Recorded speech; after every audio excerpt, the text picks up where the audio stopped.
September মাস। আধ ঘন্টা টানা বৃষ্টির পর আকাশ মোটামুটি পরিষ্কার দেখে বেরিয়ে পড়লাম অনিমেষের বাড়িতে হানা দিতে। অনিমেষের ফ্ল্যাটের দরজার সামনে গিয়ে একবার হাত ঘড়িটা দেখলাম। বিকেল 5:30 বাজে। ডোরবেল বাজাতেই দরজা খুলে গেল, আর দরজা খুলতেই হরিকাকার হাতের গরম তেলে ভাজার কথা মনে পড়ল। এই বিকেলবেলায় অনিমেষের সাথে গল্প করতে আর তেলে ভাজা খেতে দারুণ লাগবে। ঘরে ঢুকে দেখি বৈঠকখানে বসে অনিমেষ সোফার উপর হেলান দিয়ে একটা কাগজ পর্যবেক্ষণ করছে। আমার দিকে পেছন ফিরে আমি সামনে গিয়ে একটু গলা খাকরাতেই ও বলল, এস মিত্র, তোমার কথাই ভাবছিলাম। আর এই বিকেলে হরিকাকার তেলে ভাজা একা সেটাতে কেমন যেন লাগবে। আমি সোফার উপর বসে বললাম, তা অত মন দিয়ে কি পড়ছো? অনিমেষ কাগজটা আমার হাতে দিয়ে হাঁক দিল, হরিকাকা, হলো তোমার? হরিকাকা তখনই ট্রে নিয়ে হাজির হলো, তা থেকে গরম ধোঁয়া বেরোচ্ছে। আমি কাগজটা দেখার ভান করলেও মন সেই চপের দিকে। কেমন করে যেন অনিমেষ আমার মনের কথা বুঝে নিয়ে বলল, আগে পেট পুজো করো বন্ধু, তারপর সব। আমি তখনই সাই দিয়ে একটা বড় সাইজের বেগুনি হাতে তুলে নিলাম। অনিমেষ 1 কাপ কফি নিয়ে বললে, থাক, তোমার আর কষ্ট করে পড়তে হবে না, আমিই বলছি শোনো। আমার ছোট কাকু অবনীশ রায় থাকেন নর্থ বেঙ্গলে। আমাকে অনেকবার বলেছেন যেতে, কিন্তু সময় হয়ে ওঠেনি। আসলে কাকু বেশিরভাগ সময় দিল্লিতেই থাকেন, ওখানে এক সোনার দোকানের মালিক। কাকিমা গত হয়েছেন প্রায় আজ থেকে 20 বছর আগে। কাকু আগে নর্থ বেঙ্গলের ফরেস্ট ডিপার্টমেন্টে চাকরিও করেছেন, এখন রিটায়ার্ড। আজ হঠাৎ তার চিঠি পেয়ে একটু অবাকই হয়েছি। সেখানে আবার তিনি বারবার করে আসতে লিখেছেন। হাতে কাজ সেরকম নেই, ভাবছি একবার যাব। তা তুমি ব্যস্ত না থাকলে কয়েকদিনের জন্য হাওয়া বদল করতেই পারো। আমি ডাক্তারির কাজে যতই ব্যস্ত থাকি না কেন, অনিমেষের প্রস্তাবে না করতে পারি না। আর সত্যি বলতে কি, নর্থ বেঙ্গলে যাওয়ার আমার খুব ইচ্ছা। পাহাড়, জঙ্গল, নদী সবই রয়েছে। আর তার সাথে যদি অনিমেষ কোনো রহস্যের গন্ধ পায়, তবে তো কোনো কথাই নেই। 2 দিন বাদে আমরা রওনা হলাম ডুয়ার্সের উদ্দেশ্যে। শিয়ালদাহ থেকে নিউ জলপাইগুড়ি বিকেল 4টের ট্রেন। পৌঁছবো ভোর 6টা নাগাদ। অনিমেষ একটা লেদারের কোট আর সাইড ব্যাগ, আমি যথারীতি স্যুট প্যান্ট। ট্রেনে উঠে একটু ধাতস্থ হওয়ায় অনিমেষ দেখি ব্যাগ থেকে একটা ছোট্ট নীল রঙের চটি বই বের করে পড়তে আরম্ভ করলো। আমি ট্রেনের বাকি লোকজনদের দেখছিলাম, সবাই বাক্স প্যাকটা নিয়ে উঠছে। কিছু ভোজপুরি মহিলারা দল বেঁধে ঘোমটা দিয়ে উঠেছে। বিভিন্ন লোকের কোলাহল, ভিড় ভাট্টা, তাড়াহুড়ো যেন এক আলাদা পরিবেশ সৃষ্টি করেছে। খানিক পরে অনিমেষের দিকে ফিরে প্রশ্ন তুললাম, কিসের বই পড়ছো? অনিমেষ বললে, তেমন কিছু নয়, এই নর্থ বেঙ্গলের বিভিন্ন জায়গার তথ্য ও মানচিত্র রয়েছে এই ম্যাগাজিনটায়। আমরা লাটাগুড়িতেই যাব, তোমার কাকুর বাড়িতে। আমি আবারও প্রশ্ন করলাম। আপাতত না, কাকুর আসল বাড়ি সেখানে হলেও আমরা যাব বক্সার রিজার্ভ ফরেস্টের ভিতর। আগেই বলেছি কাকু ফরেস্ট ডিপার্টমেন্টে কাজ করতেন, তাই তাকে সেখানে একটা উডেন ফরেস্ট বাংলো দেওয়া হয়েছে। আমাদের সেখানেই ডেকেছেন, আর কপাল ভালো থাকলে 2-1টা জন্তুর জানোয়ারের দেখাও পেতে পারি। অনিমেষের এই কথাগুলো শোনার পর আমার দারুণ ভয় মিশ্রিত কৌতূহল বাসা বাঁধছিল। এমন সময় সেগুলো কেড়ে নিয়ে এক ভদ্রলোক আমাদের উল্টো দিকের সিটে এসে বসলেন। উনি যে নন বেঙ্গলি সেটা দেখেই বোঝা যায়। ব্রাউন কালারের ব্লেজার, হাতে 4খানা সোনার আংটি। উচ্চতা অনিমেষের মতো না হলেও বেশ লম্বা। হাতে সোনালি ঘড়ি, গায়ের রঙে বাইরের সূর্যকিরণ পড়ে যেন রিফ্লেকশন কাজ করছে। মাথার টাকে একটা বিদেশি টুপি চাপানো। এতক্ষণের পর্যবেক্ষণে কি বুঝলে বলো দেখি? অনিমেষের কথায় হঠাৎ চমকে উঠেছিলাম। তারপর খেয়াল করলাম সত্যিই আমি ভদ্রলোকের দিকে হা করেই তাকিয়েছিলাম। আমি একটু ঢোক গিলে মাথা চুলকে বললাম, প্রথমেই বুঝেছি লোকটা বাঙালি নয়, তার প্রমাণ হচ্ছে তার লালচে চুল, গায়ের রং ধবধবে সাদা, হাতে সোনালি ঘড়ি আর সোনার আংটি দেখে মনে হচ্ছে বেশ বড় ব্যবসাদার। অনিমেষ বইয়ে চোখ স্থির রেখেই বলল, খানিকটা ঠিক, কিন্তু আরও আশা করেছিলাম আমি একটু ঠাট্টার সুরে বললাম, তা তুমি এক ঝলক আর চোখে দেখে কি ঠাউর করলে শুনি? যতদূর বুঝলাম, ভদ্রলোকের পুরনো খবরের কাগজ জমিয়ে রেখে পড়ার অভ্যাস আছে, যেটা ওনার পাশের ব্যাগের খোলা চেন থেকে উকি মারছে। আর না হয় হাতের আংটিগুলোর মধ্যে 3টে সোনার ও একটা নকল। আমি কথার মাঝে বললাম, কি করে বুঝলে? কারণ বাকিগুলো ওনার আঙুলের মাপেই আছে, কেবল ওইটি ছাড়া। সেটা তার আঙুলকে অনেকটা চেপে রেখেছে, এবং গায়ে লেখা মেড ইন চায়না, যেটা আসল সোনায় কখনো থাকবে না। এর থেকে প্রমাণ হলো ভদ্রলোকের আগেরটি ছিনতাই হওয়ায় যে নকল একটা কিনে মনকে সান্ত্বনা দিচ্ছেন। আমি বললাম, কিন্তু বুঝলে কেমন করে যে আগের আংটিটা ছিনতাই হয়েছে? ভদ্রলোকের আঙুলে উপর দিকে একটা কাটা দাগ আছে, যেটা বেশ পুরানো, এবং কেটেছে কোনো ধারালো জিনিস, মানে আংটি বের করতে গিয়েই। হ্যাঁ, সত্যি অনিমেষের অবজারভেশন ক্ষমতা দারুণ। ও বলে ও নাকি প্রচুর গোয়েন্দা বই পড়ে তাদের থেকে আকৃষ্ট হয়েছে। এর মধ্যে কখন ট্রেনের কামরা পরিপূর্ণ হয়ে গেছে, বিভিন্ন প্রকারের লোকের সমারোহ, হই হট্টগোল থেমে গেল। যখন ট্রেন স্টার্ট দিল, হাত ঘড়ি দেখলাম বিকেল 4টে বাজে। কাল ভোরে পৌঁছাবো। গাড়ি স্টেশন পেরিয়ে নিজের গতি বাড়িয়েছে, সাথে ঝিকঝিক ঝাঁকুনির শব্দ, বেশ মনোরম হাওয়া দিচ্ছিল। একই তালে আমরা সবাই দুলছি। সামনের ভদ্রলোক 4টে পাউরুটি খেয়ে এখন একটা সিগার ধরিয়েছে। ওনার বাংলার পাঁচের মতো মুখটা এবার হালকা হাসির রেশ ফেলল। আমার দিকে তাকিয়ে হিন্দি বাংলা মিশিয়ে বললেন, হোয়ার আর ইউ পিপল গোয়িং? আমি বললাম, ডুয়ার্স। অনিমেষ বললে, আপনি তো বাংলা জানেন, তাতেই বলতে পারেন আমরা বাঙালি। লোকটা বলল, ও কি করে বুঝলে আমি বাংলা জানি? অনিমেষ বললে, আপনার ব্যাগের চেনে যে চাবির রিংটা লাগানো, সেটা স্টেশনের বাইরে মাতারা হোটেলের। তার মানে আপনি যেখানে খেয়েছেন আর বাংলা হোটেলের মেনু কার্ড বেছে খেয়েছেন, কথা বলেছেন, মানে আপনি একটু বাংলা তো জানেনই। ভদ্রলোকও দেখলাম আমার সাথে বেশ অবাক হলেন। বললেন, ভেরি নাইস।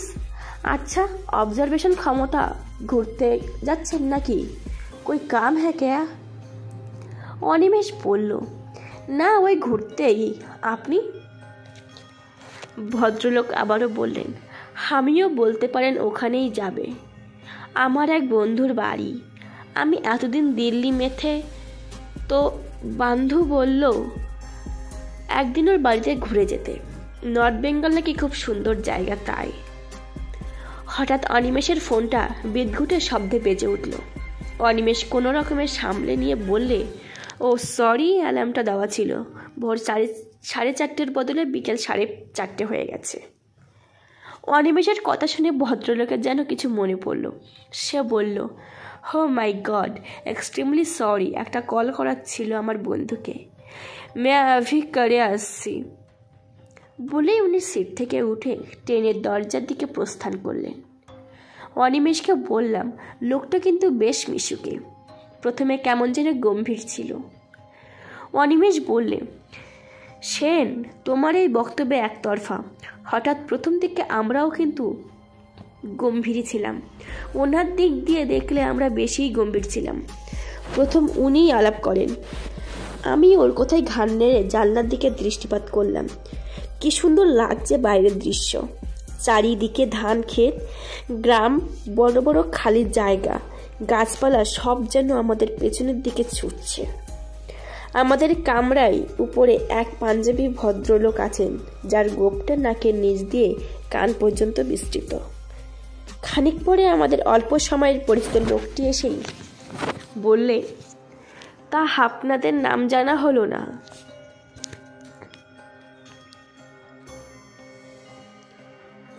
অনিমেষ সন্তোষজনক হাসিতে বললে, আমি অনিমেষ রায়, আর আমার প্রাণের বন্ধু অজয় সেন। আপনার নামটা জানা হলো না? My name is Gurdeep Tripathi. Business আছে সোনার দোকানের। খানিকক্ষণ সবাই চুপ। সন্ধ্যা নেমে গেছে। চারিদিক অন্ধকার, হুড় করে ঠান্ডা হাওয়া দিচ্ছে। জানালা দিয়ে দেখছি পূর্ণিমার চাঁদটা আমাদের সঙ্গেই চলছে। আমি প্রসঙ্গ তোলার জন্য বললাম, আচ্ছা অনিমেষ, অবনীশ কাকু আমাদের জন্য গাড়ি পাঠাবে? অনিমেষ সংক্ষিপ্ত উত্তরে হ্যাঁ জানালো।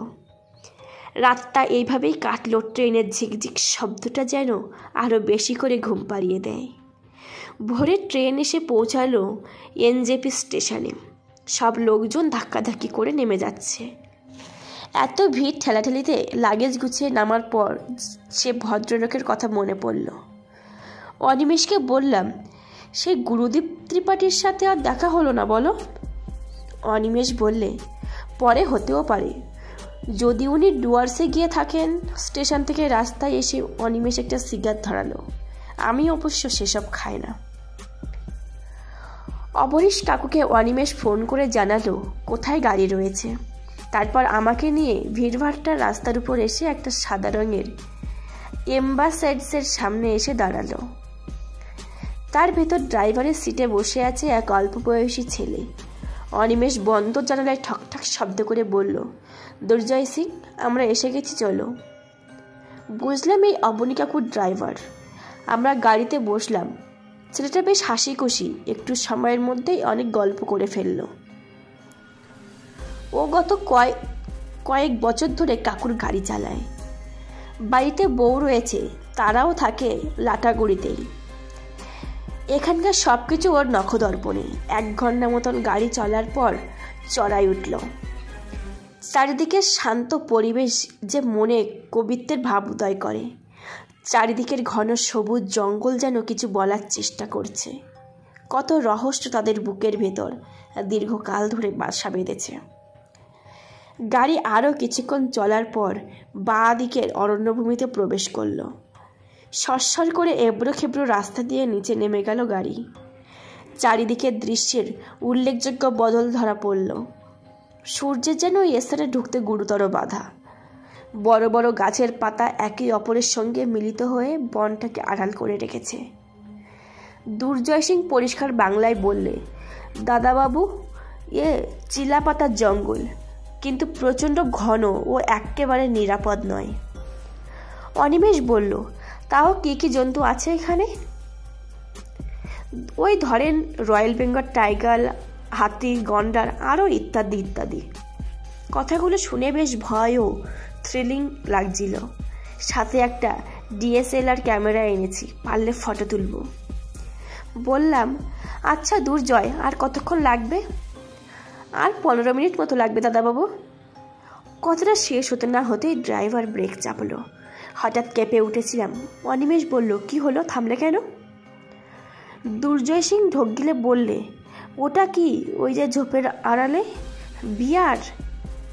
অনিমেষ বলল, এখানকার জঙ্গলে ভাল্লুক আছে নাকি? দুর্জয় ঘাড় নেড়ে বললে, আজ্ঞে না তো, কোনোদিন ভাল্লুকের কথা শুনিনি তো। এবার ঝোপের আড়াল থেকে সত্যি বেরিয়ে এলো বৃহৎ কালো এক জন্তু। সত্যি ছবিতে দেখা ভাল্লুক। এবার আমার বুকের ভেতরটা টিপ টিপ করতে শুরু করেছে। সে আমাদের গাড়ির দিকে এগিয়ে আসছে। আমি ভয়ে আর্তনাদ করে বললাম, ওরে বাবা, দুর্জয়, গাড়ি ছাড়ো, দাঁড়িয়েছো কেন? অনিমেষ বাধা দিয়ে বলল, না না, গাড়ি ছাড়ো না, তাহলে ও তাড়া করবে। তার থেকে চুপ করে থাকো চোখ বুজে। ভাল্লুকটাই এগিয়ে এলো গাড়ির সামনে। গায়ের রং কুচকুচে কালো। জিপটা প্রায় 1.5 ইঞ্চি বেরিয়ে এসে লক লক করছে। আমি দম বন্ধ করে বসেছিলাম। এরকম পরিস্থিতিতে কোনো দিন পড়িনি। অনিমেষও স্থির হয়ে বসে আছে। ভাল্লুকটা একদম কাচের সামনে এসে চাটতে লাগলো কাচের উপর। আমি আর অনিমেষ পেছনের সিটে ও অনিমেষের দিকে জানালার সামনে। প্রায় 15 মিনিট ধরে আমাদের পর্যবেক্ষণ করলো ভাল্লুকটা।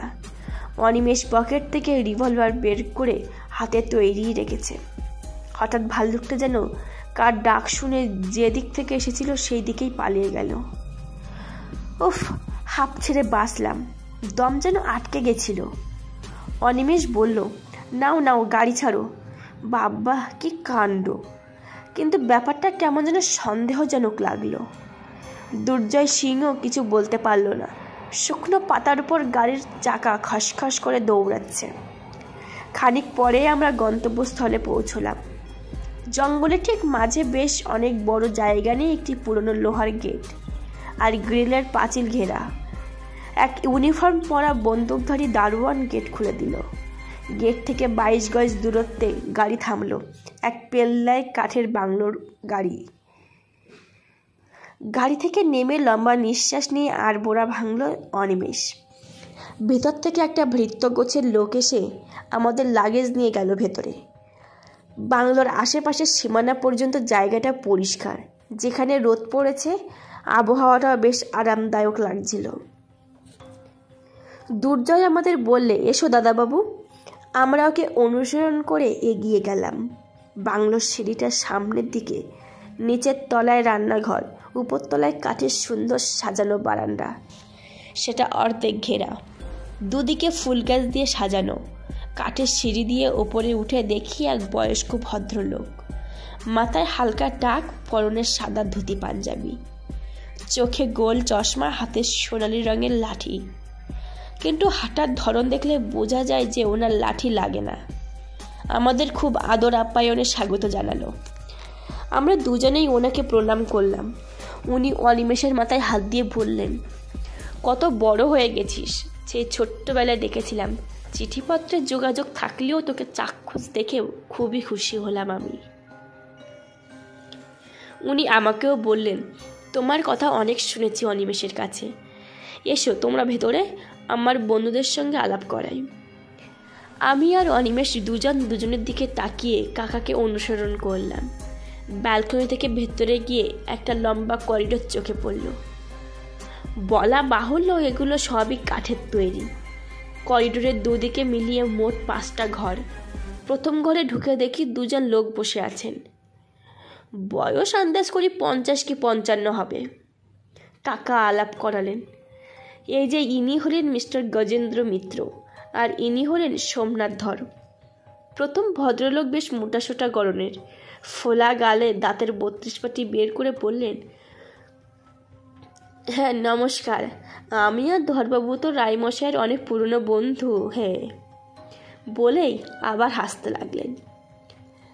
পরের ভদ্রলোক হঠাৎ ধরবাবু বেশ রোগা গড়নের, বলা যায় আগের জনের উল্টো। মিসকি হেসে বললেন, হ্যাঁ, আমাদের সম্পর্ক আজকে নয়, গত 10 বছর ধরে, যবে থেকে রায়মশাই লাটাগুড়িতে বাড়ি কিনেছিল। সত্যি বলতে আমরা 3 জনেই একা, সংসার সারাদিন নেই। আমারও তো প্রতিবেশী নয়, যেন আত্মীয়। অবনীশ কাকু আমাদেরও পরিচয় দিল। তারপর বললে, হ্যাঁ, আসলে আমি একটা খবর পেয়ে ওই বাংলোতে আসি। যেমন তোমরা জানো, আমি এককালে ফরেস্ট ডিপার্টমেন্টের হাই পোস্টে ছিলাম। রিটায়ার হলেও সম্পূর্ণ আগ্রহ এখনও রয়েছে এই জঙ্গলের ব্যাপারে। তো আমার কাছে খবর আসে যে এই বক্সার জঙ্গলে বেশ বড় চোরা শিকারির দল আছে, যাকে কিছুতেই ধরা যাচ্ছে না। তারা কোথায় খাঁটি গেড়েছে সেটাই বোঝা যাচ্ছে না। আস্তে আস্তে জন্তু জানোয়ারদের সংখ্যাও কমে চলেছে। তাই খোঁজখবর রাখার জন্য ঠিক করেছি এখানেই থাকবো বেশ কয়েকদিন। তাই গুরুত্বপূর্ণ সরঞ্জাম নিয়ে এখানেই সেটেল করে গেছি। কাকা তারপর বললেন, ও আরও একজন আসার কথা। বলতে বলতেই নিচের ভৃত্য এসে গেল। কাকাবাবু, একজন এসেছে। কাকা বললে ও ভেতরে আসতে বলল। 4 পলকের মধ্যে এসে হাজির হলেন সেই ভদ্রলোক। সে আমাদের পরিচিত, সেই ট্রেনের ভদ্রলোক, অর্থাৎ গুরুদীপ ত্রিপাঠী। আমি বললাম, আপনি? ভদ্রলোক বললেন, আরে আপ লোক, আসলে ধরতে তো গোল আছে, ঘুরতে ঘুরতে দেখা হতেই পারে। কাকা বললেন, তোমাদের আগে দেখা হয়েছে? হ্যাঁ, ট্রেনে তো একসাথেই এলাম। ওদের কথাবার্তা শুনে বুঝলাম যে উনি আর কাকা দিল্লিতে একসাথেই ব্যবসা করেন। গুরুদীপ বাবুও কাকার খুবই প্রাণের বন্ধু। আমরা যে ঘরে বসেছিলাম সেই ঘরটা মাঝারি গোছের হলেও সাজানো গোছানো একটা খাট আর কাঠের ড্রেসিং টেবিল আর একটা ছোট্ট জানালা, সেখান থেকে রোদ ঢুকে বিছানার খানিকটা অংশ আলোকিত করে রেখেছে। আমরা চেঞ্জ করে ব্যালকনিতে এসে দাঁড়ালাম। অপূর্ব সুন্দর দৃশ্য আমার সামনে দৃশ্যমান হয়ে রয়েছে। আমাদের বাংলোর গেটের পেছন থেকেই ঘন বনানী শুরু হয়েছে এবং কোথায় গিয়ে শেষ হয়েছে সেটা কে জানে। দূরে মেঘাচ্ছন্ন পাহাড় আবছা দেখা দিচ্ছে। আকাশ বাতাস ভূমি সব যেন আজ বড় খুশি। এক তালে বেজে চলেছে সব। নানান রকম পাখিদের মিলিত কলরব যেন কিছু বলছে। কত রহস্য লুকিয়ে আছে এই অরণ্যভূমির অন্তরালে। কত খাঁটি বাতাস এখানের মাটিতে, তার তুলনা হয় না। হঠাৎ করে এই জঙ্গলের দিকে তাকালে মনে হয় কলকাতা শহরের নানান রং কিভাবে সবুজে এসে মিশেছে। সেখানে এরকম পরিবেশ থাকলে কতই ভালো হতো। সবই তো বড় বড় ইঞ্জিনিয়ারদের বড় বড় প্ল্যানে আচ্ছন্ন। অনিমেষের ডাকে ঘরে গেলাম। ভৃত্য রতন সকলের জন্য চা নিয়ে হাজির। অনিমেষ সবাইকে আমাদের আসার সময় ঘটে যাওয়া ভাল্লুকের ঘটনাটা খুলে বলল। কাকা বিস্ময়ে বললেন, বলিস কি রে, এ জঙ্গলে বিয়ার তো নেই, অন্য কিছু না তো? আমি আরও নিঃসন্দেহে বললুম, না না, ওটা ভাল্লুকই ছিল। অনিমেষের রিভলভারের কথা শুনে সোমনাথবাবু বললেন, তোমার কাছে রিভলভার কেন? তুমি কি? কাকা কথার মাঝেই বললেন, ও তো গোয়েন্দা, প্রাইভেট ইনভেস্টিগেটর। গুরুদীপবাবু বললেন, मैं जानता था, ট্রেনে ওর অবজারভেশন দেখেই আমি বুঝেছিলাম। আরও নানান কথায় এ বিষয়ে চাপা পড়লেও কাকার মুখে একটা চিন্তার ছাপ রয়ে গেল। গজেন্দ্রবাবু বললেন, তা আমরা কবে ঘুরতে যাবো? কাকা বললেন, আজকের দিনটা আর বেরোবো না, সবাই জার্নি করে এসেছে, কাল থেকে যাব, সব ব্যবস্থা করা আছে। কত পাহাড়, জঙ্গল, চা বাগান, উপত্যকা দেখবে, চোখে পুরো তাক লেগে যাবে দেখবে। দুপুরে খাওয়া দাওয়া বেশ ভালোই ছিল। কচি পাটার ঝোল, বনমুরগির রোস্ট, বাসমতি চালের ভাত। গজেন্দ্রবাবু বেশ ভোজন রসিক দেখলাম। পাহাড় সমান ভাত আর 4-5 পিস মাংস চেয়ে চেয়ে দুবার করে নিয়েছেন। এখন ভদ্রলোক আরামসে ঘরে গা এলিয়ে ঢেকুর তুলছে। গুরদীপবাবু গলায় দূরবীন আর ক্যামেরা নিয়ে ব্যালকনিতে দাঁড়িয়ে ছবি তুলছেন। আমি আর অনিমেষ বাংলোর নিচে গিয়ে ঘুরছি। একটু পরে সন্ধ্যা নামবে। সূর্য পশ্চিম আকাশে টকটকে লাল বর্ণে অস্ত গেছে। বাংলার উঠোন চত্বরটা অনেকটা বিস্তৃত। সেটা নিরাপদ লোহার গেটে ঘেরা। অনিমেষ একটা সিগার ধরিয়ে ধূমদগিরণ করতে করতে বললে, সেন, এই যে জঙ্গল দেখে আমরা এত ভয় পাই, আতঙ্ক করি, এই জঙ্গলে এককালে কাকা ঘোড়ায় চড়ে বেরিয়েছে। হাতে থাকতো রাইফেল, মাথায় হ্যাট। আমি শুনে সত্যিই অবাক হলাম। কাকার সাহস অসামান্য। একটু পরে অনিমেষকে ঠাট্টার ছলে বললাম, তোমার তো কেস না পেলে হাত চুলকায়, তো এই চোরা শিকারির কেসটাই সলভ করো না। অনিমেষ সিগারেটটা নিচে ফেলে জুতো দিয়ে দুমড়ে বলল, ভেবে দেখো একবার। আমি বললাম, এই কাজটা প্রায় অসম্ভব। আমি তো মজার ছলে বললাম, কিন্তু আমি যে মজার ছলে নিইনি, মজাই হচ্ছে না। মজা না করা সবচেয়ে বড় মজা। কি যে বলল মাথা মুন্ডু কিছুই বুঝলাম না। রাতের সম্পূর্ণ নতুন পরিবেশে আমাকে খুবই আকর্ষণ করলো। এখানে রাত হতেই এক অদ্ভুত আওয়াজ শোনা যায়। সেটা অবিকাল ঘন্টার শব্দের মতো। গজেন্দ্রবাবু বললেন, ও গো খিসু নয়, এগুলি হলো বেলকিট, এক ধরনের পোকা। বাহ, কত রকমের যে কীটপতঙ্গ রয়েছে কে জানে। আধার নামার সাথে সাথে জাকিয়ে ঠান্ডাও নেমেছে। চারিদিকের বনানী যেন ছিমছাম অন্ধকার। শুধু চাঁদ যেটুকু আলো দিচ্ছে তাতেই তারা খুশি। সন্ধ্যার এরকম একটা দৃশ্য কল্পনা করার অবকাশ পায়নি। সন্ধ্যা নামতেই জানতাম রাস্তার মোড়ে ল্যাম্পপোস্টের আলো, লোকজনের আনাগোনা, দোকান, ভিড়ভাট্টা ইত্যাদি ইত্যাদি। কিন্তু এরকম সন্ধ্যা না এলে বুঝতাম না। নিচে অজানা দূরত্ব অবধি বিস্তৃত সারি সারি গাছ। দূরে রয়ে নাম না জানা পাহাড়, সেটা মৃন্ময় চাঁদের স্পর্শ পেয়ে অস্পষ্ট দেখা দিচ্ছে। নানান জন্তু জানোয়ারের কীটপতঙ্গ আর এই ঘন অন্ধকারের নিস্তব্ধতা যেন অনেক কিছু বলার চেষ্টা করছে। কিন্তু আমরা যে মানুষ, স্বার্থপরতা যে আমাদের রক্তের অংশ, চাইলেও অন্যদের কথা দুঃখ কিছুই বুঝবো না। বাংলোর থেকে 30 ফুট দূরে যে লম্বা গাছটা শো শো করে উঠছে, হয়তো এই ঠান্ডায় সে নিজের কষ্টের কথা বলতে চাইছে। অন্য প্রাণীদের কঠোরে আশ্রয় দিলেও নিজেদের কেমন করে বাঁচাবে। আকাশের সাদা চাঁদ লাল মেঘের অন্তরালে আচ্ছন্ন হয়ে ক্রমাগত আলো দিয়ে চলেছে, কিন্তু তার আলোও যে সম্পূর্ণ অরণ্যভূমিকে আলোকিত করতে পারেনি। সেই লজ্জাতেই হয়তো সে একবার গিয়ে মুখ লুকাচ্ছে মেঘের আড়ালে। কোথায় এই বনানীর শেষ, এই দিগন্তের? তার দেখার সব চেষ্টায় যে বৃথা। ভেতরের ঘরে লুডোর ম্যাচ শুরু চলছিল। অনিমেষ ফার্স্ট, গুরুদীপবাবু সেকেন্ড, সোমনাথবাবু থার্ড ও গজেন্দ্রবাবু লাস্ট। ভদ্রলোক রাগের চোটে বললেন, ধুরে আর খেলুমি না, খিদা পেয়েছে। এবার খেয়াল করলাম ভদ্রলোকের হাজার একটা বাঙাল কথার মধ্যে হে হে থাকাটা অনিবার্য। অবনী কাকা এসে বললেন, চলো পাশের ঘরে খাবার হতে দেরি আছে, তোমাদের বরং একটা জিনিস দেখায়। সোমনাথবাবু দরকার ছাড়া অযথা কথা বলেন না। এবার বললেন, রায়মশাই সেইটে নাকি এখানে এনেছেন? অবনী কাকু আমাদের নিয়ে গেল করিডোরের শেষের ঘরটায়। চাবি দিয়ে তালা খুলে ঢুকলাম। ঘরটাও অন্ধকার। রতন পেছন পেছন লণ্ঠন নিয়ে এলো। বাংলায় কারেন্টের ব্যবস্থা থাকলেও সেটা মাঝে মাঝেই কেটে যায়, আবার খানিকক্ষণ বাদে ফিরে আসে। এখন যেমন কারেন্ট অনুপস্থিত। ঘরে ঢোকার পর কাকা ছোট্ট কাঠের আলমারিটা থেকে একটা ছোট্ট বাক্স বের করলেন। সেটা বেশ লম্বা ধরনের। তারপর তার থেকে বের হলো একটা বিস্ময়কর জিনিস। হ্যাঁ, বিস্ময়করই বটে। একটা নাগ মূর্তি, আয়তন 1 ফুট হবে। সাপটা ফনা তুলে রয়েছে, তার মাথায় রয়েছে একটি চকচকে পাথর।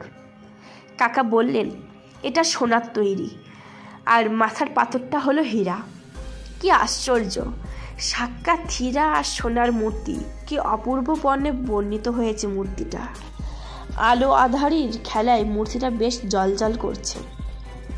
লণ্ঠনের আলোয় জ্যোতিটা হীরার উপর পড়ে চারিদিক যেন প্রকাশ ফেলছে। সোমনাথবাবুর চোখটা স্থির দৃষ্টি রেখেছে সেটার ওপর। বললে, এর মূল্য কয়েক লাখ টাকার চেয়ে কম নয়। কাকা বললেন, এটা আমার ওই বাড়িতে ছিল, কিন্তু ভাবলাম এতদিন থাকবো যখন এটিকেও সঙ্গে নিয়ে এসেছি। তোমরা আমার বিশ্বস্ত কাছের মানুষ বলেই তোমাদের দেখাচ্ছি।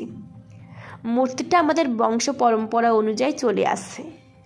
আমার ঠাকুরদা মারা যাওয়ার পর আমার বাবা, তারপর আমার দাদা মানে অনিমেষের বাবা, তার মৃত্যুর পর এটা আমার জিম্মায় আসে, ও আমার পর এটা অনিমেষের প্রাপ্য। মূর্তি দেখে শেষ হলে আমরা বাইরে এলাম সকলে। কাকা ঘরটা আগের মতোই বন্ধ করে দিলেন। রাতের আহারে গজেন্দ্রবাবু বললেন, মশাই, ওরম একখান মূল্যবান জিনিস কি কাঠের বাংলোয় রাখা নিরাপদ হইবে? কাকা জবাব দিলেন, এই বা জানে এর কথা? কেবল আপনারা যারা আমার কাছের লোক, চোর না জানলে খামোখা কেন আসবে? রাতে ঠিক হলো গজেন্দ্র, সোমনাথ ও গুরুদীপবাবু এক ঘরে, আমি, কাকা আর অনিমেষ একটা ঘরে, ড্রাইভার ও রতন একটা ঘরে। কলকাতার থেকে এখানে অনেক বেশি ঠান্ডা। ঘরে শুয়ে কাকা বললেন, বুঝলি অনিমেষ, একে তো এই চোরা শিকারীদের নিয়ে চিন্তায় আছি, তার উপর আমার কেন জানি না মনে হচ্ছে মূর্তিটা নিয়ে করে ঝামেলায় জড়াবো। মনটা কেমন যেন কু ডাকছে। অনিমেষ আশ্বাস দিল, না না, তুমি অযথা চিন্তা করছো কাকা, মূর্তি ঠিকই থাকবে। মাঝরাতে হালকা গোঙানির শব্দ পেয়েছিলাম। অনিমেষ বলেছিল, চিন্তা করো না, ওটা বাঘের আওয়াজ, আশেপাশে আছে হয়তো। আমি বললাম, এটাই তো চিন্তার বিষয়। ওহো সেন, এত ভয় পেলে আমার সাথে থাকবে কি করে? আমি তো গোটা এনভায়রনমেন্টটার মজা নিচ্ছি, তুমিও নাও, ঘুম এসে যাবে। পরের দিন সকালে উঠলাম। বাহ, এত সুন্দর সকাল যেন কোনোদিন দেখিনি। মাথার উপর জানালা দিয়ে ঝকঝকে সূর্যের আলো এসে ঘুম ভাঙালো। অনিমেষ দেখেই আমার আগেই উঠে পড়েছে। বারান্দায় গিয়ে দেখি সবাই মিলে চা পানের আড্ডায় বসেছে। আমায় দেখে গজেন্দ্রবাবু গুড মর্নিং বললে আমি বিষম খেলাম। তাই আর অসম্পূর্ণ কথা সম্পূর্ণ করলেন গুরদীপবাবু। আহা গুড মর্নিং, চটপট রেডি হো যাইয়ে। আমি বললাম, তাহলে আমরা এখন সাইট সিনে যাব? অনিমেষ ব্রাশ করতে করতে বললে, সেন তাড়াতাড়ি ফ্রেশ হও, 10 মিনিটে গাড়ি আসবে। ফ্রেশ হয়ে 20 মিনিটের মধ্যে আমরা বেরিয়ে পড়লাম। দুর্জয় সিংয়ে একটা সুমো গাড়ি এনেছে। কাকার সামনে, আমি, অনিমেষ আর গুরদীপজি মাঝের সিটে, ও পেছনে বসেছেন গজেন্দ্র ও সোমনাথ বাবু। কাকা বললেন, কত নদী দেখতে পাবে, তিস্তা, তোর্স্তা, জল ঢাকা আরও ইত্যাদি, আর পাহাড়। গাড়ি চলছে বনের মধ্য দিয়ে। একবার পেছন ঘুরে দেখলাম, কিন্তু বাংলো আর দেখা দিল না। সেটা বড় বড় গাছপাতার আড়ালে অদৃশ্য হয়েছে। গাড়ি সস্যার শব্দে এগোচ্ছে নিচে লতা পাতা মারিয়ে। এমন সময় গজেন্দ্রবাবু বললেন, হে হে মশাই, একখান ছড়া শোনায়। সবার মতোই পেয়ে ভদ্রলোক গলা খাঁকড়িয়ে আরম্ভ করলেন, হে হে। যাচ্ছে বনের মধ্য দিয়ে, পড়ব যেসব কোথায় গিয়ে, পাহাড় নদী ঘুরে নিয়ে আবার ফিরব বনানি দিয়ে। বাড়ির দৌড়ে পা বাড়িয়ে খিদে পাবে গড়গড়িয়ে, ভাজ্যে খাবো মাংস দিয়ে, আহা কি আনন্দ, হে হে হে। ভদ্রলোকের ছড়া শুনে সবাই হেসে উঠল। গুরুদেব ত্রিপাঠী বললেন, বাহ কি আর ছন্দ মিলায়া। অনিমেষ বলল, ছড়াটা কখন মুখস্থ করলেন গজেন্দ্রবাবু? গজেন্দ্রবাবু বললেন, হে হে মুখস্থ করুম কেন, এখনই বানাইছি। অসম্ভব, হয়তো আপনিই বানিয়েছেন, কিন্তু এই মুহূর্তে নয়, আগে লিখে তারপর মুখস্থ করেছেন বই কি। সোমনাথবাবু বললেন, কি করে বলছো অনিমেষ? অনিমেষ বললে, এ তো খুবই সহজ।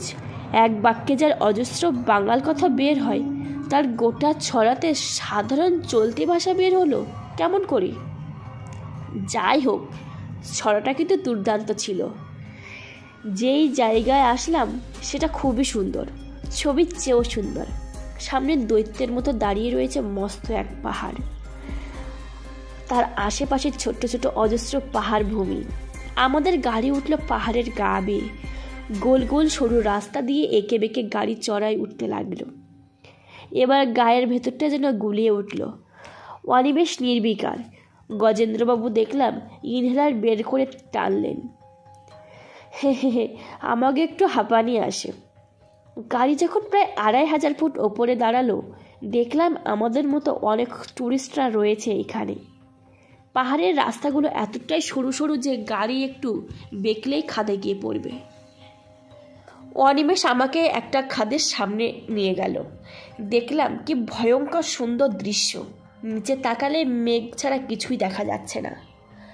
হালকা সিল্কের জুতোর মতো নদীগুলো দৃশ্যমান হচ্ছে। দূরে আরও কত পাহাড়ের জঙ্গল, সেখানে কেউ যাচ্ছে না, এবং মনে হচ্ছে তারা এই পাহাড়টিকে হিংসা করছে। সেখান থেকে বেরিয়ে আমরা নদীর দর্শন করলাম। নদীর ধারে অজস্র নুড়ি, পাথর, বোল্ডার ছড়িয়ে রয়েছে। সব মিলিয়ে ঘোরাটা মন্দ হয়নি। আগামীকাল আমরা যাব জঙ্গল সাফারিতে। সূর্য তখনও পশ্চিমে পুরোপুরি ঢলে পড়েনি। বাংলোর পাহারায় ছিল শুধু রতন। ড্রাইভার দুর্জয় সিং গাড়ি গেটের সামনে থামিয়ে বললে, আচ্ছা মেন গেটটা এরকম খোলা কেন, কেউ কি এসেছিল নাকি? কাকার ভ্রুকুটি বললে, চলো ভেতরে গিয়ে রতন কেই জিজ্ঞাসা করা যাক। গাড়ি থেকে নেমে আমরা বাংলোর ভেতরে প্রবেশ করলাম। সবাই যেন কিছু নিয়ে চিন্তিত। আমি অনিমেষকে বললাম, কি হয়েছে বলো তো, কিছু কি ঘটেছে নাকি? অনিমেষ চোখ ছোট করে বলল, জানি না সেন, তবে কোথাও একটা খটকা লাগছে। এসো তো করিডোরে। বলেই ও দৌড়ে করিডোরের শেষের ঘরের দরজার সামনে গেল। আমিও ওকে অনুসরণ করলাম। অনিমেষ সবাইকে ডাকলো। কাকা এসে আর্তনাদ করে উঠল, এ কি? What is this? তালা কোথায়? অনিমেষ প্রত্যুত্তর দিল, তালা ভাঙা হয়েছে। আমিও কিছু বুঝলাম না। চারিদিকের পরিবেশ কেমন যেন কটু ও ভয়ঙ্কর হয়ে উঠল। দরজাটা বাইরে দিয়ে শিকল দেওয়া। অনিমেষ তৎক্ষণাৎ দরজা খুলল ও তার সাথে আমরা সবাই থমকে গেলাম। আমার সিদ্ধারা দিয়ে যেন শীতল স্পর্শ নেমে গেল। দেখলাম ঘরের ভিতর চেয়ারে বাঁধা অবস্থায় অজ্ঞান হয়ে বসে আছে রতন। আমরা তাড়াতাড়ি গিয়ে তার দড়িটা খুলে দিলাম। দুর্জয় সিং তাকে বিছানায় শুয়ে জলের ঝাপটা দিল। ওদিকে কাকা চাপা চিৎকারে বললে, যা, সর্বপ্রতিভা নেই। অনিমেষ করিডোরের মেঝের দিকে ঝুঁকে পড়ে কি যেন দেখার চেষ্টা করছে। আমি দৌড়ে গিয়ে ওকে খবরটা দিলাম। ও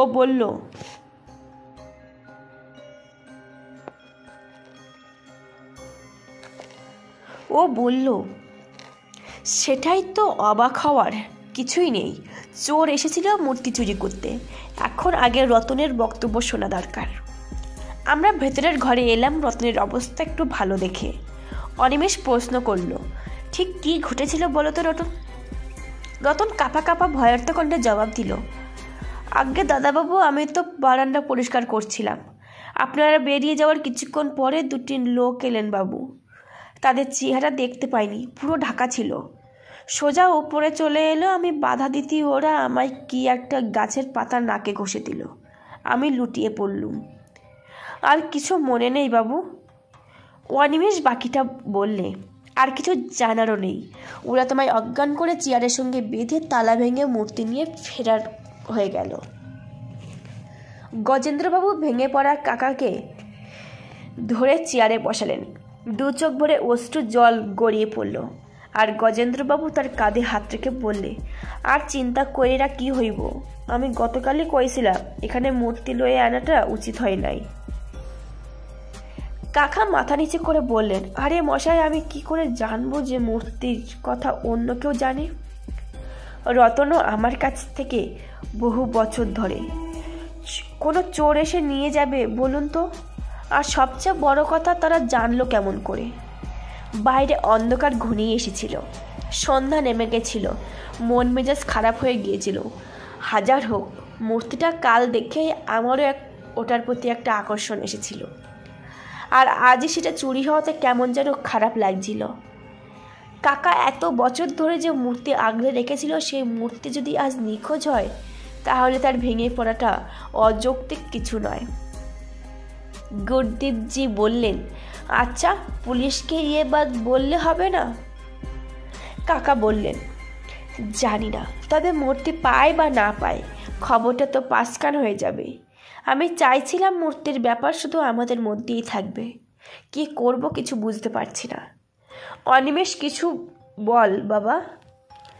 সোমনাথবাবু বললেন, অনিমেষ তো শুনলাম ডিটেকটিভ, তা এই ব্যাপারটা ওই তদন্ত করুক না। অনিমেষ বললে, তাই করব কাকা, তুমি মূর্তি পাবেই, আমি চেষ্টা করব। অনিমেষের এই মনের জোর আমাকেও খুব মোটিভেট করে। তবে যদি ও সত্যিই মূর্তি খুঁজে আনতে পারে, তবে আমার থেকে খুশি কেউ হবে না। কাকা বললেন, তোরা কদিনে যেন ঘুরতে এলি আর এই সময় বিপদটা ঘটল। অনিমেষ বলল, ওর জন্য এটাই ভালো হলো, ও একটা কেস হাতে পেল। কাকা ঠিক করলো পরের দিন তার চেনা চেনা ইন্সপেক্টরকেও একবার বলে রাখবে। কিন্তু সোমনাথবাবু বাধা দিলেন। ভদ্রলোক দেখলাম অনিমেষের তদন্ত দেখার জন্য ব্যস্ত হয়ে পড়েছে। আজ আকাশ রং কালচে লাল, মাঝে মাঝে নিঃশব্দে মেঘ ডাকছে। রাতে আগের মতোই আমরা শুনলাম। বুঝলাম কাকা অনেক রাত অবধিও ঘুমায়নি। প্রায় মাঝরাতের দিকে ঝমঝমিয়ে বৃষ্টি হয়েছে সারা রাত। এই সুযোগে একটা কথা বলে রাখি, আমি এরপর যা যা লিখব তা শুধুই আমার সকালে টি টেবিল বসে সবাই আলোচনা করছিল। বলা বাহুল্য, মূর্তি চুরির ব্যাপারে অনিমেষ কিন্তু নির্বিকার। দেওয়ালের টিকটিকিটার দিকে তাকিয়ে সে কি যেন ভাবছে।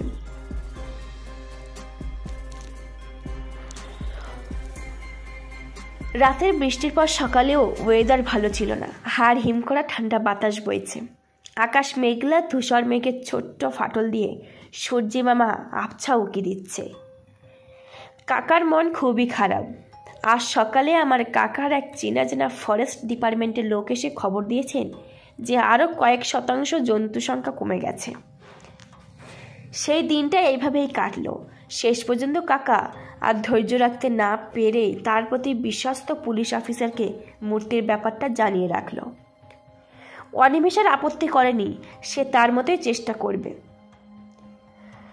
হঠাৎ মাঝরাতেই ঘুমটা ভেঙে গেল।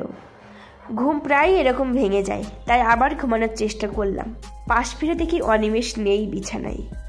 অন্ধকারে যেটুকু বোধগম্য হলো বুঝলাম কাকা দূরেই শুয়ে আছেন। উনি ঘুমের ওষুধ খান।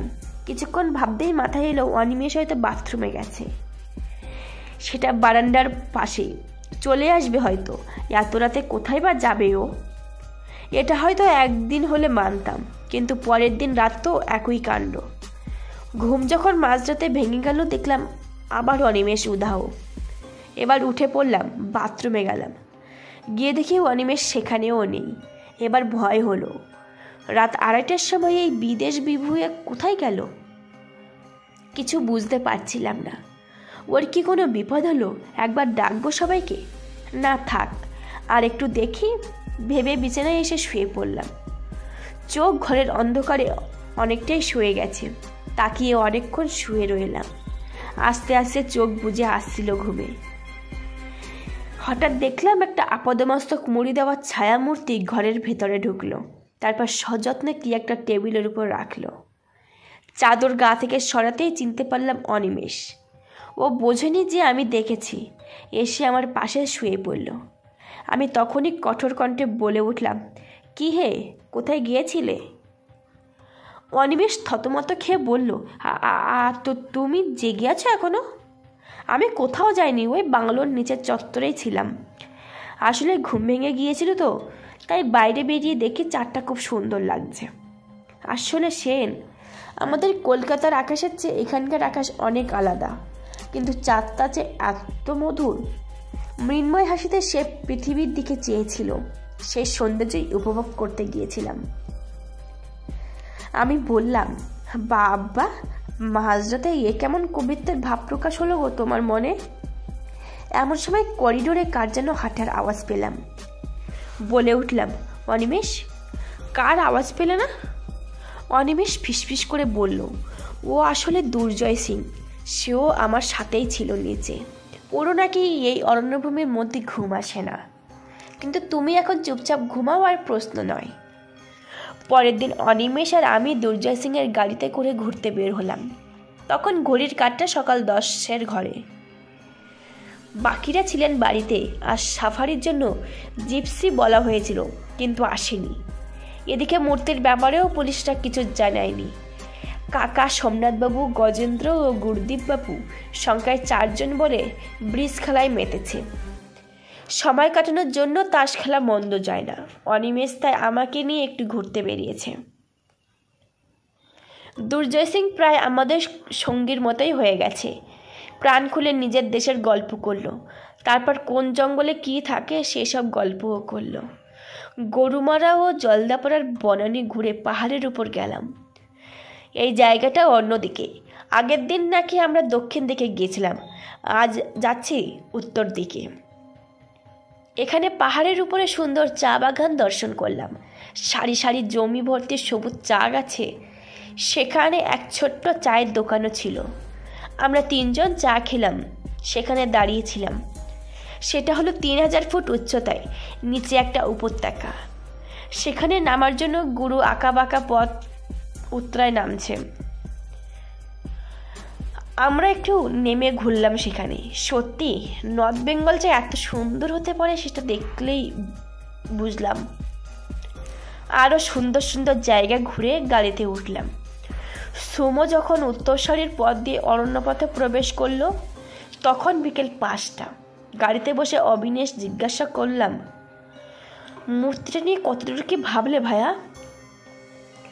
অনিমেষ প্রত্যুত্তরে উত্তর দিল, দাঁড়াও বন্ধু, ধীরে, ধৈর্য রাখো। আমি না হয় রাখলাম ধৈর্য, কিন্তু পুলিশ যদি তোমার একে মূর্তিটা পেয়ে যায়?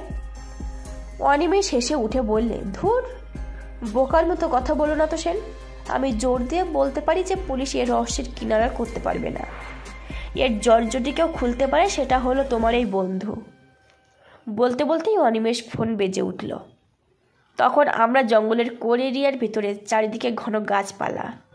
যদি অনিমেষ আর ড্রাইভার না থাকতো তাহলে যে আমার কী অবস্থা হতো এ কথাই ভাবছি। এমন সময় অনিমেষের ফোনে কথোপকথন থেকে হঠাৎ, কি মূর্তি চুরি হয়নি কথাটা বের হলো। আমি শুনে অনিমেষ ড্রাইভারকে গাড়ি থামাতে বলে গাড়ি থেকে নামলো। হয়তো দুর্জয় সিংকে ও কথা শোনাবে না। আমিও নেমে ওর পাশে গেলাম। ওকে বলতে শুনলাম, কি যেই মূর্তি চুরি গেছে সেটা নকল, আসল মূর্তি তোমার কাছে। তাহলে তুমি এত ভেঙে পড়েছিলে কেন কাকা? হ্যাঁ, এই নকল পেতলের সোনার রং করা মূর্তি তুমি আগেই বানিয়ে নিয়েছিলে। তাহলে এখন আসলটা ওই ঘরেই থাক। চোর নকল নিয়ে কেটে পড়েছে, আর এ মুখো হবে না। হ্যাঁ, না না, আমার পাশে সেন আছে। না না, আর কেউ জানবে না। হ্যাঁ, রাখো। গাড়ির হাতখানেক দূরে দাঁড়িয়ে আমরা মনের মধ্যে কে যেন প্রশ্নের ঝড় তুলল। তার লিখে বোঝানো অসম্ভব। অনিমেষকে প্রশ্ন করার আগেই সে বলল, সেন, দুর্দান্ত খবর। আসল মূর্তি বাংলোতেই কাকার কাছে রয়েছে। লোকগুলো যেই হোক বড্ড বোকামি করে নকল মূর্তিকে আসল ভেবে নিয়ে গেছে। এ কথা কেউ জানে না, আর ভুলক্রমে কেউ জানাবেও না। এমনকি কাকার সাথে এ বিষয়ে কোনো আলোচনা করবে না। এই ব্যাপারটা সম্পূর্ণ ভুলে যাও। ড্রাইভার যেন না জানতে পারে। মাথায় সব কিছু যেন ঘুরপাক খাচ্ছে। কাকার চেহারা দেখে তো ধাউট করাই প্রশ্ন নেই। সত্যি তার চোখ চলছে যে সে মূর্তি নিয়ে চিন্তিত। সে কি এতটাই নাটক জানে, নাকি অনিমেষ আমাকে মিথ্যে কথা বলল? কিন্তু ওই বা খামোকা মিথ্যে বলবে কেন? আর কাকাই বা কাউকে জানাতে চাইছে না কেন নকল মূর্তির ব্যাপারে? সবাই তো তার আপনই। পরের দিন সকালে ঠিক হলো কাকু আমাদের লাটাগুড়িতে বাড়িতে নিয়ে যাবে, টাউন অঞ্চলটা ঘোরাবে। মোট কথা সারাদিন থেকে রাতে ফিরে এসে কিন্তু মুশকিল হলো একটি ব্যাপারে। অনিমেষ বেঁকে বসলো যাবে না। ওকে কিছুতেই মানানো গেল না। এখানে খয়ের বাড়ি বলে একটি চিড়িয়াখানা আছে।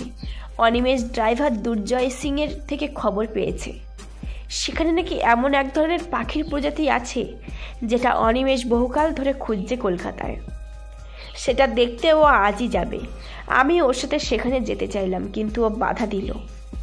কাকা বললে, লাটাগুড়ির বাড়িতে যারা যাবে আজই চলো, কাল এলিফ্যান্ট সাফারি ঠিক করা আছে, জঙ্গল ভ্রমণ। অনিমেষ বলল, তোমরা যাও না, আমি দুর্জয়ের সাথে সেখানে যাব আজ। শেষ পর্যন্ত ঠিক হলো দুর্জয় সিং আমাদেরকে লাটাগুড়িতে পৌঁছে দিয়ে এখানে আসবে, আবার রাতে আমাদের নিয়ে আসবে লাটাগুড়ি থেকে। বাকি সারাদিন অনিমেষের সঙ্গেই থাকবে। আমরা সকাল 10টায় বের হলাম। অনিমেষকে ছেড়ে যেতে মন চাইল না, তবু যেতে হলো। শহরাঞ্চল বক্সার জঙ্গল থেকে 8 কিলোমিটার দূরে সেখানে আমরা পৌঁছলাম দুপুরের দিকে। যা ভেবেছিলাম তার নয়। এ জায়গা সত্যিই জমজমাট, লোকজনের সমাহার, দোকান বাজার ইত্যাদি। কাকার এই বাড়িটার দোতলা, বেশ সাজানো গোছানো বাড়ি, কিন্তু এখানে থাকলে সেই পরিবেশ উপভোগ করতে পারতাম না। রাস্তার উপর বাড়ি, গাড়ি, ঘোড়া, ভিড় ভাট্টা লেগেই রয়েছে সর্বক্ষণ। আমি শুধু ভাবছিলাম অনিমেষ ওখানে কি করছে, কারণ ও যে পাখির প্রতি আগ্রহীন সেটা আমি ভালোভাবেই জানি। কাজেই ও বাংলোতে কোনো কাজ নিশ্চয়ই করছে, যার জন্য ও একা থাকাটা দরকার। ওখানে কদমবিনী নামে একটা জঙ্গল আছে, তার একটু ভেতরে কাকা আমাদের একটা ফরেস্ট অফিস হেডকোয়ার্টার্সে নিয়ে গেলেন। মোটমাট ঘোরাটা মন্দ হয়নি। কাকার ফোন করে দুর্জয় সিং আমাদের নিতে এলো সন্ধ্যা 7টার সময়। গাড়িতে কাকা বললেন, মূর্তি নিয়ে ঝামেলা তো চলছেই, পুলিশ খোঁজখবর লাগাচ্ছে। অনিমেষ তো কিছুই বলল না। থাক, তোমরা ঘুরতে এসেছো কদিনের জন্য, তোমাদের বেকার ঝামেলায় জড়ানো তো উচিত হবে না। তাই কাল এলিফ্যান্ট সাফারি ঠিক করেছি। গাড়ি চলছিল 80 স্পিডে। অন্ধকার রাস্তায় গাড়ি হেডলাইটের আলোয় পথ আলোকিত হচ্ছিল। এম্বাসিডারের সামনে কাকা আর সোমনাথ বাবু, পেছনে আমি, গুরুদেবজি আর গজেন্দ্র বাবু। গুরুদেবজি বললেন, কি হলো দুর্জয় বাবু, অনিমেষ কি পাখি দেখা হ্যাঁ?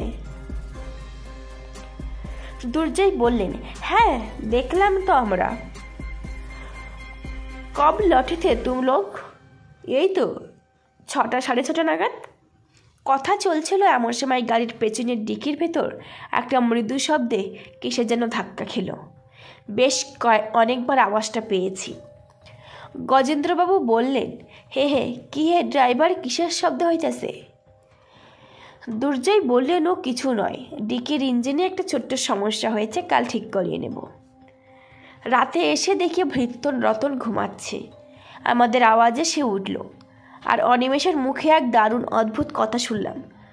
ও বললে, আগামীকাল নাকি ও কলকাতায় যাবে, যেতেই হবে, মূর্তির একটা কিনারা নাকি করবে, আর সেই জন্যই ওকে কলকাতা যেতে হবে। কাকা বললেন, কালই যাবি? কাল যে ফরেস্ট সাফারি রয়েছে, আর কলকাতায় মূর্তির কি সন্ধান পাবি? অনিমেষ কোনো প্রশ্নেরই সন্তোষজনক উত্তর দিল না, শুধু বললে, 3 দিন পর যখন ফিরবো তখন সব উত্তর পেয়ে যাবে, এ মূর্তির রহস্যের জট খুলেই ফিরবো আমি জানি যে অনিমেষ যখন ঠিক করেছে কিছু বলবে না, তো ওকে ঘাটিয়ে লাভ নেই। শুধু একবার বলেছিলাম আমি যাব তোমার সাথে।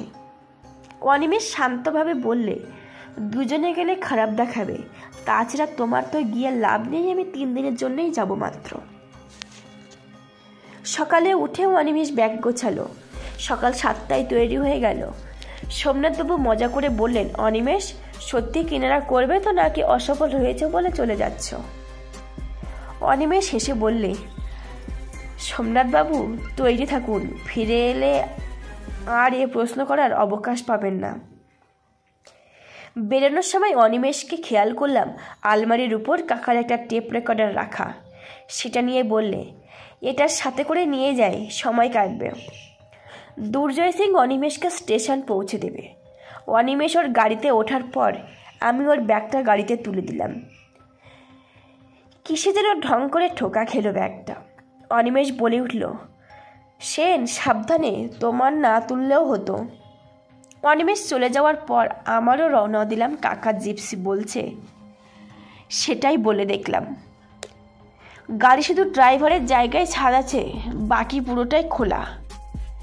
কাকার ড্রাইভারের পাশে আমরা 4 জন পেছনে। গাড়ির ড্রাইভার বেশ পাকাপোক্ত। দুর্জয় সিং থাকলে হয়তো এই গাড়ি চালাতে পারতো না। বেশ অনেকগুলো ময়ূর চোখে পড়ল, তারা এ গাছ থেকে ও গাছে উড়ে বেড়াচ্ছে। ওখান থেকে জলদাপাড়ার জঙ্গল ঘুরলাম, সেখানে একটা মস্ত বাইসন বসে থাকতে দেখলাম, প্রায় 3টে বড় বড় মোষের সমান। ও একা ড্রাইভার বলল, এরা নাকি খেপে গেলে গুঁতোতেই থাকে, তাতে ওর লাগলেও কিছু আসে যায় না। সেখানে ঘুরে আমরা হাতির পিঠে চড়লাম। সে অভিজ্ঞতাই সবচেয়ে ভালো ছিল। মাহুদ আমাদের গাইড করে জঙ্গল দিয়ে নিয়ে গেল। 2টো হাতি নিয়েছিলাম আমরা, একটাই আমি ও গজেন্দ্রবাবু, আরেকটাই বাকিরা। হাতির এক অদ্ভুত ব্যাপার দেখলাম, সে পথের মাঝে যাই বাধা পড়ে তাকেই উপড়ে ফেলে। যেমন গরুমারা ফরেস্টের ভিতর যেসব গাছ দুমড়ে মুচড়ে এসেছিল, কত পশু পাখিরা পালাচ্ছে হাতির ভয়ে। একটা সিংওয়ালা গন্ডারও দেখেছি দৌড়াতে। সব মিলিয়ে দারুণ থ্রিলিং সাফারি হলো। রাতে কাকা, আমি আর রতন শুলাম। এক অদ্ভুত ঘটনাও লক্ষ্য করলাম। অনিমেষকে স্টেশনে পৌঁছতে গিয়ে দুর্জয় সিং কিন্তু এখনো ফেরেনি। কাকাকে জিজ্ঞেস করতে সে বলল, হ্যাঁ তাই তো দেখছি, ওকে ফোনও করেছি বেশ কয়েকবার, রিসিভ করেনি। এরকমভাবে দেখতে দেখতে 3 দিন কেটে গেল। অনিমেষকে ছাড়া মনটা ভালো লাগছে না। কবে যে আসবে আর কি নিয়ে আসবে সেটা ওই জানে। পুরো ঘটনাটা ধূসর হয়ে রয়েছে। একবার ভাবলাম কাকাকে নকল মূর্তির কথাটা বলি, আবার ভাবলাম অনিমেষের বারণ যখন না বলাই ভালো। আজ গুরুদেববাবু দেখলাম সকাল থেকে কারোর সাথে যেন কথা বলছেন ফোনে। তারপর রাতের দিকে কাকাকে জানালেন যে ওনার নাকি দিল্লিতে এক জরুরি কাজ পড়ে গেছে, তাই ওনাকে কালই বেরোতে হবে। ঠিক আছে, তুমি কাল তাহলে এসো, কাকা বলে উঠলেন। আর কি বলবো, মূর্তিটা নিয়ে তো আমি খুবই চিন্তিত। গুরদীপবাবু বললেন, হ্যাঁ সে তো ঠিক, কিন্তু কি করব বলো, আমাকে তো কাল জানাই হোগা। তবে পরশুর মধ্যেই পৌঁছবো। মূর্তিটা শেষ অবধি কী হবে সেটা আমারও দেখার ইচ্ছা ছিল। তুমি ফোন করে জানিও অবনীশ। সেদিন রাতে ঘুম এলো না, কেন জানি মনে হচ্ছে কাল কিছু ঘটবে। অনিমেষেরও ফেরার কথা কাল। ওর সেই কথা যদি সত্যি হয় তাহলে তো মূর্তি কাকার কাছেই রয়েছে, কিন্তু অনিমেষ তাহলে কলকাতা গেল কি করতে?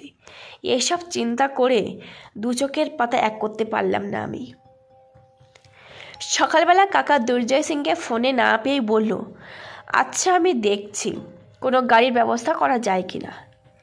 কাকার দেরি হওয়াতে গুরদীপবাবু যেন কেমন অধৈর্য হয়ে পড়লেন। বললেন, এখান থেকে গাড়ি পাওয়া যায় না। হ্যাঁ তা যায়, তবে অনেকটা পথ হাঁটতে হবে, কাকা উত্তর দিলেন। গুরদীপবাবু সাথে লাগেজ তুলে বললেন, আমার খুবই তাড়া রয়েছে, ভেরি সরি, আমি হেঁটেই যাই, দেখছি গাড়ি পাওয়া যায় কিনা। বলে উনি ঝড়ের মতন বেরিয়ে গেলেন। ভারী অদ্ভুত লাগলো। গেটের সামনে যখন পৌঁছলেন তখন হঠাৎ গাড়ির শব্দ এলো। একটা নয়, একাধিক গাড়ি সশব্দে যেন আমাদের বাংলোর দিকে ধেয়ে আসছে। আমি, কাকা, গজেন্দ্র ও সোমনাথবাবু একসাথে নিচের খোলা চত্বরে নেমে এলাম। ব্যাপারটা কিছুতেই বুঝতে পারছিলাম না। তারপর দেখলাম 4টে পুলিশের জিপসি এসে বাংলোর গেট ঘিরে দাঁড়ালো। গুরদীপবাবু হতভম্বের মতো স্থির, বুঝে উঠতে পারলেন না কি করবেন। এরপর যা ঘটে গেল সেসব যেন দুঃস্বপ্নের মতো। আমাদের সবাইকে চমকে দিয়ে অনিমেষ নেমে এলো একটি পুলিশের জিপ থেকে। আমি তো অবাক, অনিমেষ এত পুলিশের গাড়ি নিয়ে এসেছে কেন?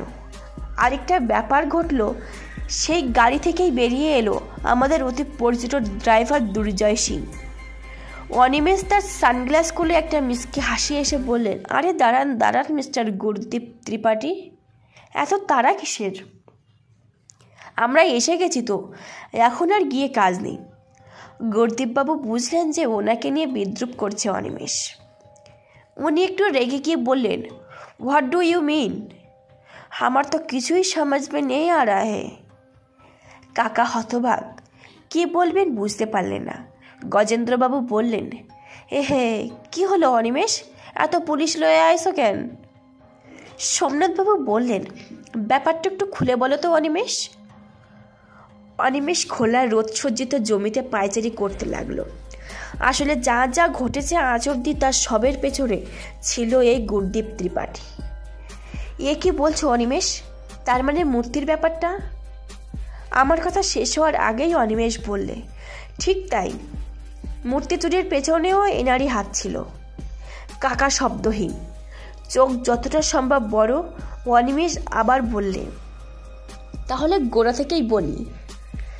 ট্রেনে যখন প্রথমবার এনার সাথে আমাদের দেখা হলো তখন উনি আমাদের কথোপকথন শুনেছিলেন, আর অবনীশ কাকার নামও শুনেছেন। তখনই জেসে আমাদের সাথে আলাপ জমায়। কথায় কথায় জানতে পারেন যে আমরা ডুয়ার্স যাচ্ছি আমাদের কাকার বাড়িতে। আর তখন আমার ডিটেকশন ক্ষমতা দেখে উনি আজ করেন যে কাকা বোধ হয় আমাকে কেসের ব্যাপারে ডেকেছেন। আমি কথার মাঝে বললাম, কিন্তু অনিমেষ, তখন তো মূর্তির ব্যাপারে আমরাও জানি না, তখন উনিও জানতেন না, তাহলে? আবার অনিমেষ কথা কেড়ে নিয়ে বললেন, গুড কোয়েশ্চেন সেন। তাহলে আপনাদের আরেকটি বিষয় বলি। জঙ্গলে ইদানিং চোরা শিকারির যে উৎপাত দেখা দিয়েছে তার পেছনেও ইনিই ছিলেন। এনার লোকই এতদিন ধরে বেআইনি কারবার করে চলেছে। তবে দিল্লি থেকে এত দূর যোগাযোগ রাখা মুশকিল ছিল বলে উনি চলে আসে কাকার বাংলোয়।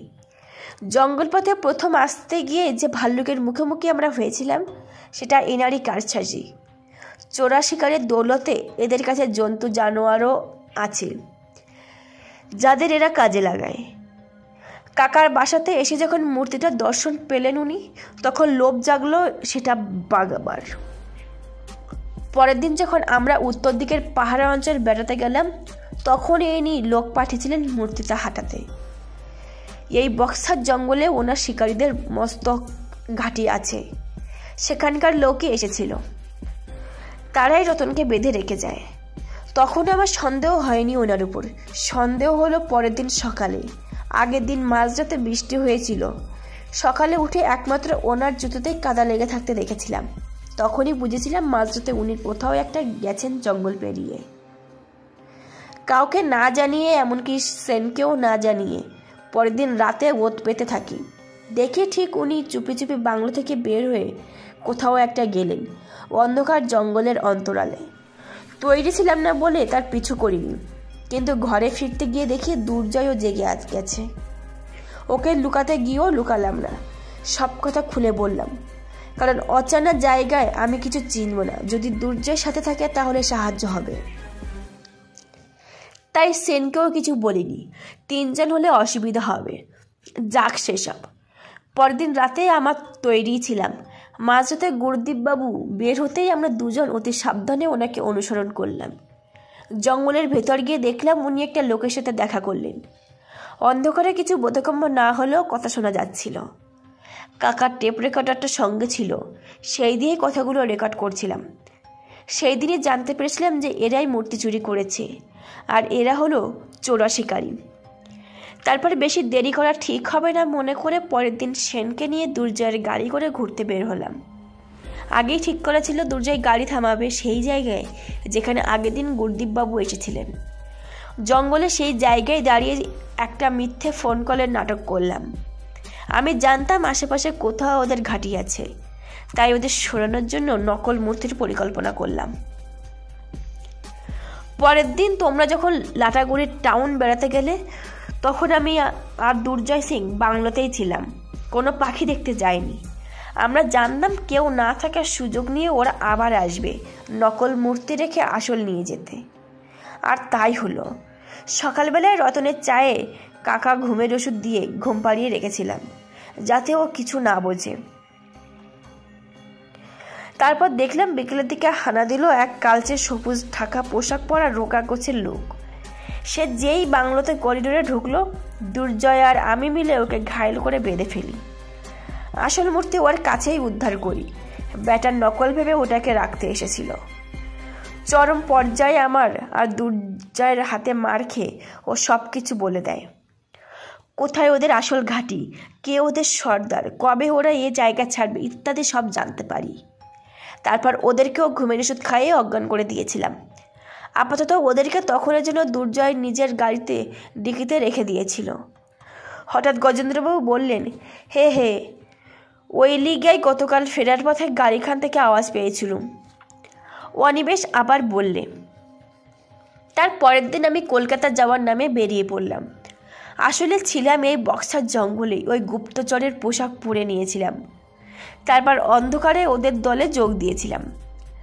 আমি বললাম, তার মানে সেদিন যখন তোমার ব্যাগটা গাড়ির দরজায় লেগে শব্দ হলো, সেই মূর্তিটাই ছিল ব্যাগে? অনিমেষ হাসল। হ্যাঁ ডিয়ার, সেটাই ছিল। 20-25 জন শিকারীদের দলে আমাদের ঢুকে পড়াটা এমন কিছু কঠিন ছিল না। ওদের ঘাঁটিটা ছিল একটা সুড়ঙ্গের ভিতরে। 3 দিন আমরা সেই সুড়ঙ্গেই কাটিয়েছিলাম। অনেক জন্তু এখানে বন্দি ছিল অজ্ঞান অবস্থায়। এই 3 দিন প্রতি রাতেই গুরদীপবাবু দেখা করতে আসতেন। তাদের সমস্ত কথা আলোচনা রেকর্ড করেছি এই টেপ রেকর্ডারে। বলেই অনিমেষ ব্যাগ থেকে টেপ রেকর্ডারটা বের করে কাকার হাতে দেয়। তারপর বলে, গতকাল ওদের আলোচনা শুনেই জানতে পারি আজ ওরা এ জঙ্গল ছাড়বে। তাই ভোরবেলায় দুর্জয়কে টেপ রেকর্ডার নিয়ে থানায় পাঠায়। তারপর পুলিশ এসে পুরো দলটাকে আটক করে। সেখান থেকে আমরা সোজা এখানে। অনিমেষের প্ল্যান শুনে সত্যিই আমি নির্বাক হয়ে গেছি। সোমনাথবাবু হাততালি দিলেন। জিও, অনিমেষ রায়বাবু, আপনার ভাইপো তো জিনিয়াস। কত বড় একটা গ্যাংকে ধরিয়ে দিল, সাথে মূর্তির উদ্ধারও করলো। অনিমেষ জিভ কেটে বললে, এসব কিছুই সম্ভব হতো না দুর্জয়কে ছাড়া। তারপর অনিমেষ ব্যাগ থেকে সোনার রাজকীয় মূর্তিটি বের করে কাকার হাতে দিয়ে প্রণাম করল। কাকার 2 চোখ অশ্রু জলে ভরে উঠল। সে অনিমেষবাবুকে আগলে বলল, তুই আমার গর্ব। ধন্যবাদ অনিমেষ, তোর উপর যে আমি কতটা কৃতজ্ঞ সেটা বলে বোঝানো যাবে না। অনিমেষ বলল, একটা কাজ এখনো বাকি। সমস্ত বন্দি জন্তুদের পাওয়া গেছে, শুধু একটা রয়্যাল বেঙ্গল টাইগার ছাড়া। এমন সময় গুরদীপ ত্রিপাঠী যেন রেগে লাল হয়ে গেলেন। এতক্ষণ সে স্থির ছিল, এখন যেন লাফিয়ে উঠলেন। পকেট থেকে নিমেষের মধ্যে রিভলভার বের করলেন। You scoundrel, I will kill you বলেই ফায়ার করলেন অনিমেষকে লক্ষ্য করে। অনিমেষও কাঁচা খেলোয়াড় নয়, সে এক ঝটকায় নিজেকে বাঁচিয়ে নিয়ে নিজের রিভলভারটা বের করে গুলি ছিলেন গুরদীপের হাতে। রক্ত ঝরা হাত থেকে রিভলভার পড়ে গেল মাটিতে। গুরদীপ প্রচণ্ড আর্তনাদ করে উঠল, টমি, টমি! সেই আর্তনাদ শুনে অনিমেষের পেছনের জঙ্গল দিয়ে লাফিয়ে দিল এক মস্ত বড় রয়্যাল বেঙ্গল টাইগার। আমার শরীরের রক্ত জল হয়ে গেল। প্রায় সবাই চেঁচিয়ে উঠল, অনিমেষ পেছনে বাঘ! অনিমেষেরও রিফ্লেক্স অ্যাকশন দুর্দান্ত। 2 বছর ক্যারাটে শিখে ব্রাউন বেল্ট প্রাপ্ত অনিমেষ এক পলকে স্লাইড করে শুয়ে পড়ল। উড়ন্ত বাঘ তার নিজের মালিকের গায়ে এসে পড়ল। চলন্ত দৃশ্য যা বুঝলাম, বাঘের এক থাবায় গুরদীপবাবুর 1 পাউন্ড মাংস উঠে এলো। বাকি সবাই যেন দুঃস্বপ্ন। এত নৃশংস দৃশ্য কেউ দেখতে পারল না। সবার চোখ বন্ধ, আতঙ্কে নিঃশ্বাস স্তব্ধ। আর একটু বিলম্ব না করে ফরেস্ট ডিপার্টমেন্টের লোকেরা যারা গাড়িতে ছিলেন তৎক্ষণাৎ নেমে এসে বাঘটাকে বন্দি করলেন। সে রাগে ভোঁসভোঁস শব্দ করছিল। গুরদীপ ত্রিপাঠীর মৃতদেহটা পুলিশ চিপে তুলল। এত ভয়ঙ্কর পরিস্থিতির সাক্ষী যে আমি হব কোনো দিন তা ভাবিনি। সব কিছু মিটে যাওয়ার পরে কাকা মূর্তিটি অনিমেষকে দান করলেন। অনিমেষ আপত্তি জানাতেই উনি বললেন, তুই না করিস না বাবা, আমার বয়স হয়েছে, কতদিনই বা বাঁচব বল? আবার যদি মূর্তির পেছনে কোনো অসাধু লোক লাগে, তার চেয়ে এটা এখন তোরই প্রাপ্য। গজেন্দ্রবাবু বললেন, হে হে হে, আজ যে শেষ হইল সব। বৃষ্টি বাদলার পর যেন আকাশে রামধনু আইল। আহা, কি আনন্দ আকাশে বাতাসে। ভদ্রলোকের শেষের গানটা দারুণ ছিল। ট্রেনে ফেরার সময় অনিমেষ বলছিল, সেন, বাড়ি ফিরে এই অভিযানের কথা লিখে রেখো, নাম দিও মূর্তির রহস্য।